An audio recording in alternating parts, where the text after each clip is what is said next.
کیا تم میں سے کوئی یہ چاہتا ہے کہ اس کا کھجوروں اور انگوروں کا ایک باغ ہو جس کے نیچے نہریں بہتی ہوں، اس کے لیے اس میں ہر طرح کے پھل ہوں، اور اس حال میں اس کو بڑھاپا آ پہنچے اور اس کے چھوٹے چھوٹے بچے ابھی کمزور ہوں، تو اچانک اس باغ پر ایک بگولا آ پڑے جس میں آگ بھری ہو تو وہ جل کر راکھ ہو جائے۔ اسی طرح اللہ تمہارے لیے نشانیاں کھول کر بیان کرتا ہے تاکہ تم غور و فکر کرو۔ اللہ کے راستے میں خرچ کرنے کے بیان کے بارے میں یہ چوتھی مثال ہے جو سورۃ البقرہ میں یا کے بعد دیگرے دی جانے والی مثالوں میں سے ایک ہے اور آخری ہے۔ مثال کا سیاق و سباق کچھ یوں ہے کہ خرچ کرنے کے بیان میں جو پہلے پے در پے آیات آئیں جن میں خرچ کرنے کی فضیلت اور خرچ کرنے کے کچھ آداب بیان ہوئے، اور پھر ریاکاری اور احسان جتانا اور اذیت جیسے اسباب بیان ہوئے جو خرچ کرنے کے اجر کو ضائع کر دیتے ہیں، تو یہاں خاص طور پر اس آیت میں بھی ریاکاری، احسان جتلانے اور اذیت دینے کے نقصانات کو واضح کرنے اور اس سے بچنے کی مثال دی جا رہی ہے۔ تو ارشاد باری تعالیٰ ہے، اَیَوَدُّ أَحَدُكُمْ أَن تَكُونَ لَهُ جَنَّةٌ اَیَوَدُّ کیا چاہتا ہے احدکم کوئی ایک تم میں سے، یہاں حمزہ استفہام کا ہے، یعنی استفہام نفی کے معنی میں ہے، یعنی کوئی بھی نہیں چاہے گا کہ اس کا ایسا باغ ہو جس کا اتنا بھیانک انجام ہو جو آخر میں بتایا گیا ہے۔ لیکن باغ کا جو منظر ہے اور باغ کی جو خوبصورتی ہے اس کو دیکھ کر تو ہر کوئی چاہے گا کہ اس کا ایسا باغ ہو، اس لیے یہاں پر سوال کیا گیا ہے۔ یودو کا لفظ ود سے ہے، ود کہتے ہیں خالص محبت کو، کسی چیز کے ساتھ کامل محبت ہونا، اس چیز کے حاصل ہونے کی آرزو اور تمنا کرنا، یعنی کیا کوئی تم میں سے ایسا باغ حاصل کرنے کی تمنا کرے گا، چاہے گا کہ وہ اس کے پاس ہو۔ کیسا باغ؟ من نخیل و آناب، جو کھجوروں اور انگوروں پر مشتمل ہو۔ کھجور اور انگور پھلوں میں سے بہترین پھل ہیں جو غذا بھی ہیں اور دوا بھی ہیں۔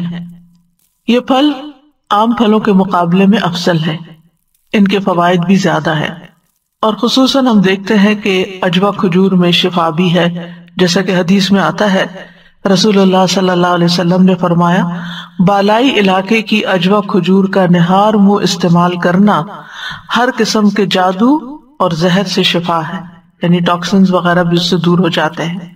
تو بہرحال یہ پھل مزے میں، ذائقے میں، غذائیت میں بہت مفید ہیں، فائدہ مند ہیں، اور اس لیے بھی ان کی مثال بیان کی گئی کہ عربوں کے ہاں یہ دو پھل عام طور پر پائے جاتے تھے جن سے سبھی واقف تھے۔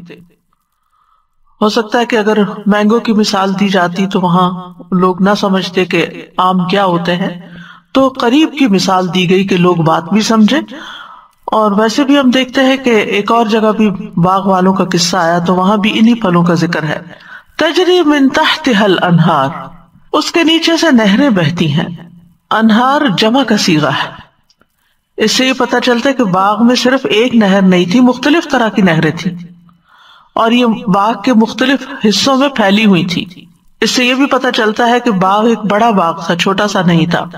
تو اس اعتبار سے یہ ایک بہترین باغ تھا کہ جس میں آبپاشی کا مکمل انتظام تھا، کوئی اس میں مشقت کی بات نہیں تھی، کیونکہ بارش کبھی ہوتی ہے کبھی نہیں ہوتی، اگرچہ بہت بہترین ہوتی ہے جب ہو تو، لیکن نہ ہو تو پھر کام رک بھی جاتا ہے۔ اسی طرح اگر کنویں سے پانی نکال کے کھیت کو لگانا پڑے تو وہ بھی ایک بڑا مشکل کام ہوتا ہے۔ تو اس کے برعکس اگر کسی باغ کے اندر نہریں بہ رہی ہوں تو اس کے مالک کی خوشی کا کوئی ٹھکانہ نہیں ہوتا، لوگ ایسی جگہ پر رشک کرتے ہیں، ایسے باغ پر، ایسے کھیت پر۔ اور اسی طرح یہاں من تحتها الانہار میں اس بات کی طرف بھی اشارہ ملتا ہے کہ وہ پانی اس کی اپنی ملکیت تھا، کہیں اور سے نہیں لے رہا تھا۔ بعض نہریں ایسی ہوتی ہیں کہ دوسروں کے علاقے سے بہہ کے آ رہی ہوتی ہیں اور وہ جب چاہے ان کا ناکہ بند کر دیں اور پانی رک جائے، تو ایسی بھی کوئی مشقت نہیں تھی، یعنی ہر لحاظ سے پرفیکٹ قسم کی سہولتیں تھی، مکمل سہولتیں تھی، بہترین صورتحال تھی۔ لہو فیہا من کل ثمرات، مزید یہ کہ اس باغ میں ہر طرح کے پھل تھے، یعنی پھلوں کی مختلف اقسام پر مشتمل تھا. اب جن کے نام نہیں لیے گئے وہ مختلف میوے، سبزیاں اور کئی قسم کے پھل ہو سکتے ہیں. تو اس باغ میں خاص طور پر 3 چیزوں کا ذکر ہے یہاں پر.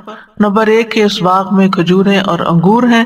یہ ایسے پھل ہیں کہ جو تازہ بھی استعمال ہوتے ہیں اور خشک ہونے کے بعد بھی استعمال ہوتے ہیں، dry dates and dry grapes جو ہوتے ہیں. دوسرا یہ کہ اس کے اندر متعدد نہریں ہیں. اور تیسرا یہ کہ اس باغ میں اور بھی مختلف قسم کی نباتات ہیں، پھل ہیں، میوے ہیں. تو یہ اس آیت کا پہلا حصہ ہے، پہلا منظر ہے کہ ایک شخص کے ایسے باغ کی منظر کشی کی گئی ہے کہ جس کو امیجنیشن میں بھی دیکھ کر دل خوش ہو جاتا ہے اور انسان رش کرتا ہے کہ کاش میرا ایسا باغ ہو. لیکن اب مثال کا دوسرا حصہ یا آیت کا دوسرا حصہ سامنے آتا ہے کہ باغ کا جو مالک ہے اب وہ بوڑھا ہو چکا ہے. ساری زندگی اس نے کام کیا، اپنا باغ لگایا، کیونکہ باغ کی جب تک کیئر نہ کریں، اس کا خیال نہ رکھیں تو ہم دیکھتے ہیں کہ وہ برباد ہو جاتا ہے، اس کا پھل نہیں آتا یا ضائع ہو جاتا ہے یا اس میں ویڈز اگ جاتی ہیں. لیکن اس شخص نے اب بھرپور خیال رکھا، پوری محنت کی اور اب کام کر کر کے ریٹائرمنٹ کا وقت آ گیا، بالکل تھک گیا، بوڑھا ہو گیا.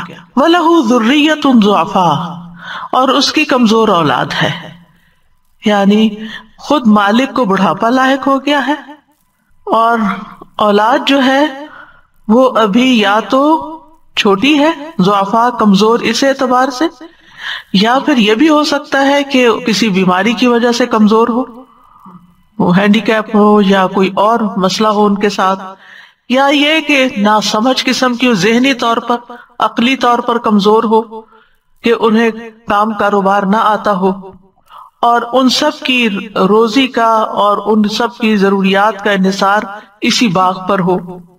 تو اس شخص نے پوری محنت کر کے باغ تیار کر دیا تاکہ وہ بڑھاپے میں آرام کر سکے یا دنیا سے جانے کے بعد اس کی اولاد اس باغ سے پورا فائدہ اٹھا سکے. اب اسے اس باغ کی بھرپور آمدنی کی امید تھی.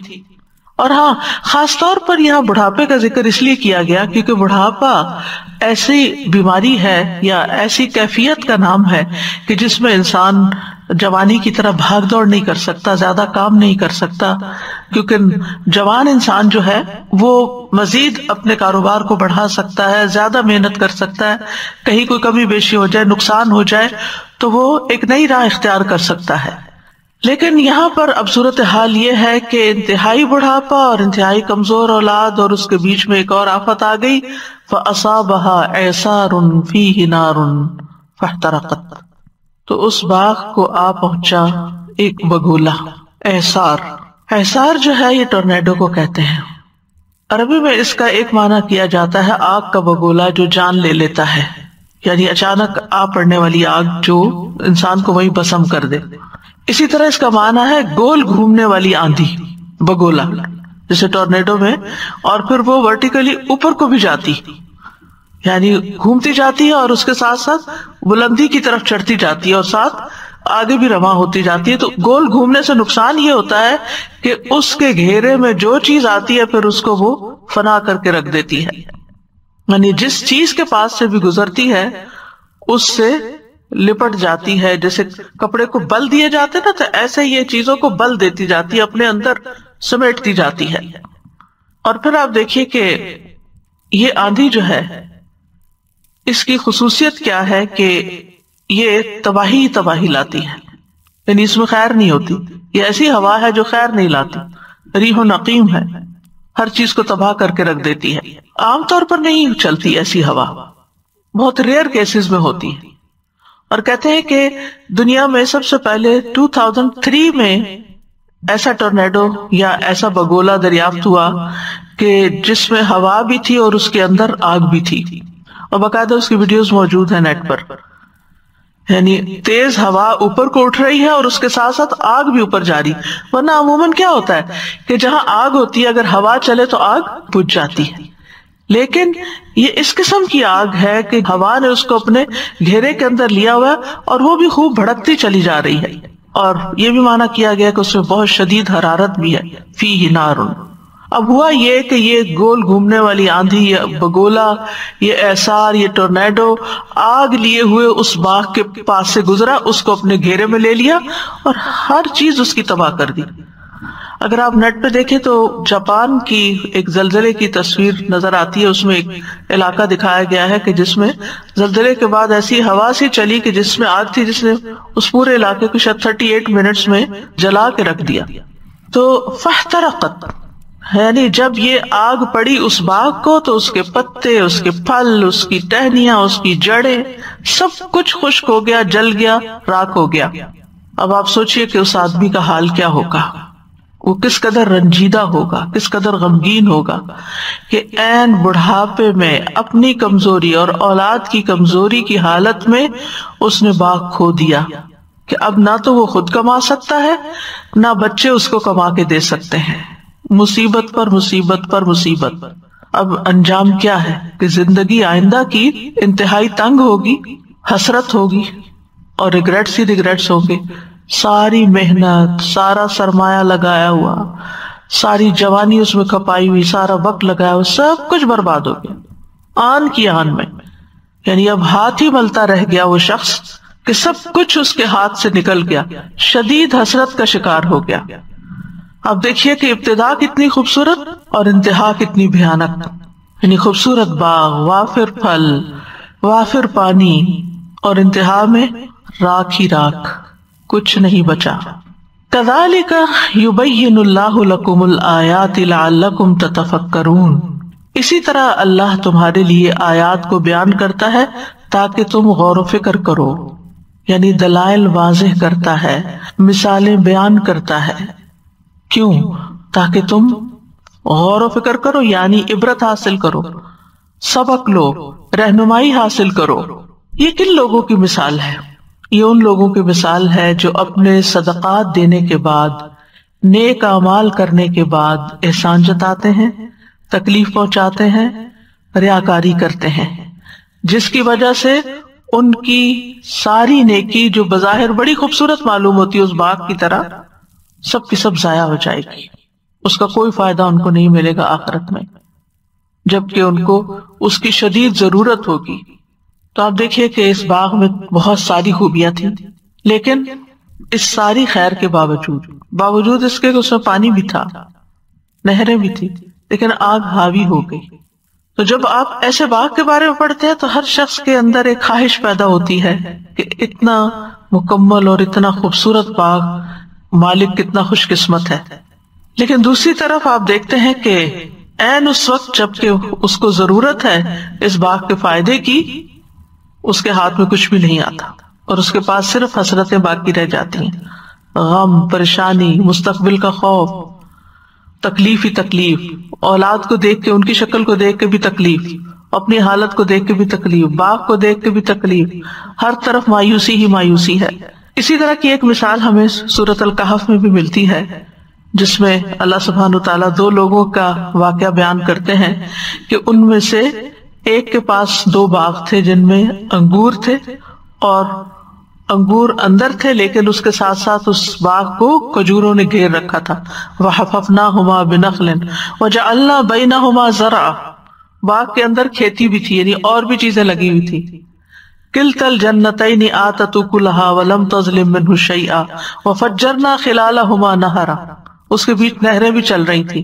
وَكَانَ لَهُ ثَمَرٌ، اور اس کا بہت سا فائدہ تھا، پھل تھا، آمدنی تھی۔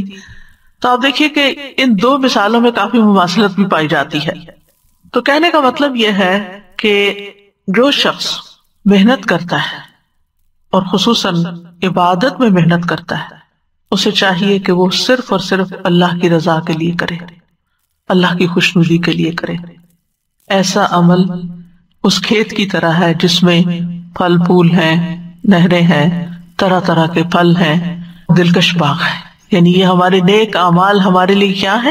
ایک دلکش باغ کی حیثیت رکھتے ہیں۔ اور بگولا کیا ہے؟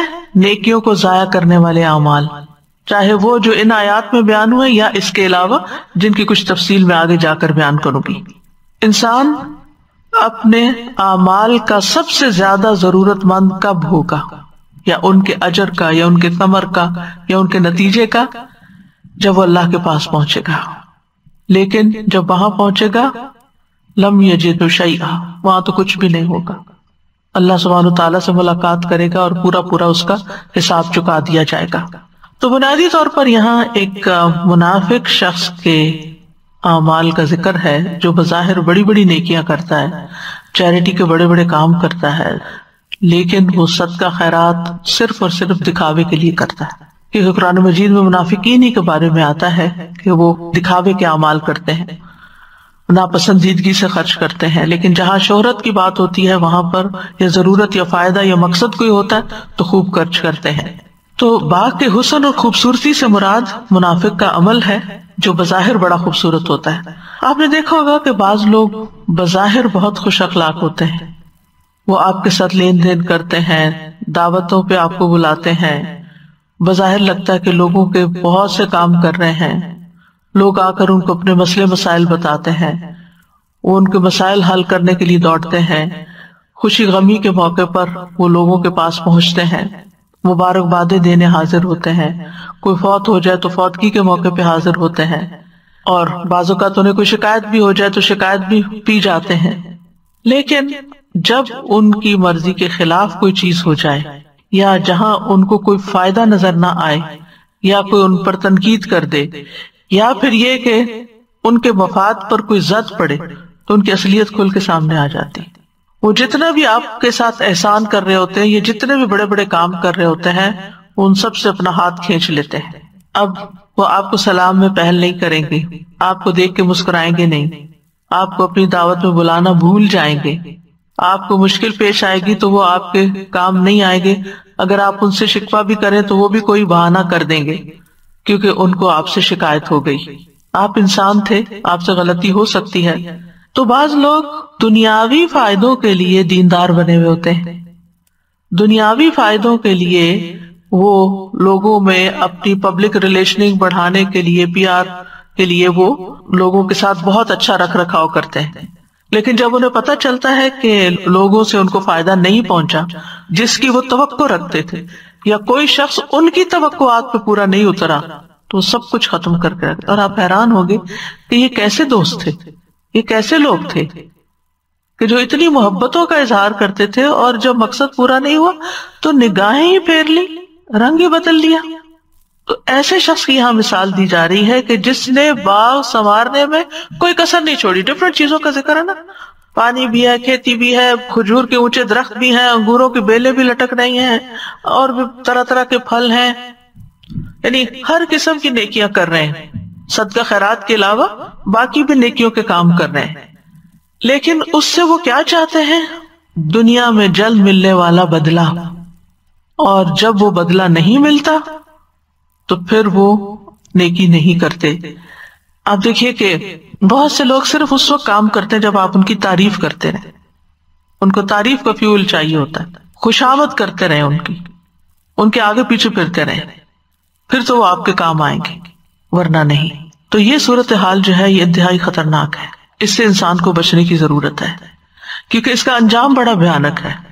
کسی کے ساتھ مہربانی کرنا اس پہ گویا صدقہ کرنا ہے، تو اس کا واپس اس سے صلہ چاہنا اپنے اجر کو ڈھانا ہے.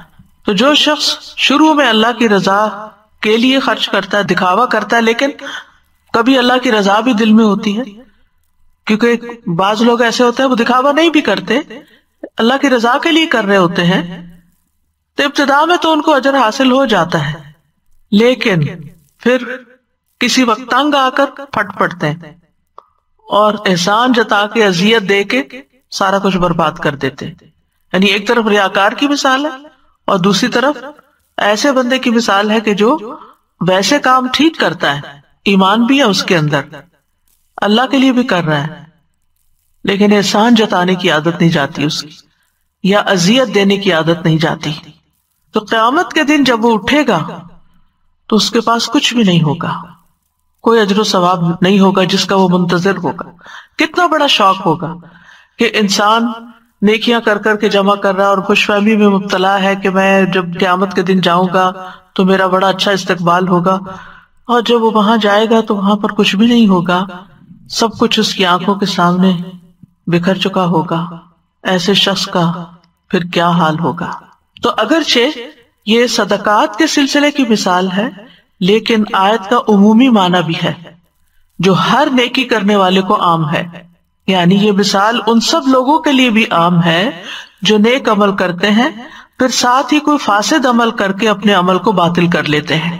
تو مفسرین کہتے ہیں کیونکہ مثال کے الفاظ عام ہیں اور جو عام الفاظ ہوتے ہیں ان کا عمومی معنی لیا جاتا ہے، اس کو صرف کسی ایک خاص نیکی کے لیے مخصوص نہیں کیا جا سکتا۔ تو جو لوگ نیک اعمال کرنے کے بعد ان کو ضائع کرتے ہیں ان کا حشر یہی ہوگا کہ وہ اعمال ان کے دھول بن کے ختم ہو چکے ہوں گے۔ شیخ سعدی کہتے ہیں یہ مثال اس شخص کی ہے جو اللہ کی رضا کے لیے عمل کرتا ہے، خواہ وہ صدقہ ہو یا کوئی اور عمل، پھر وہ ایسے عمل کرتا ہے جو اس عمل کو تباہ کر دیتے ہیں، یعنی پہلے عمل کو تباہ کر کے رکھ دیتے ہیں۔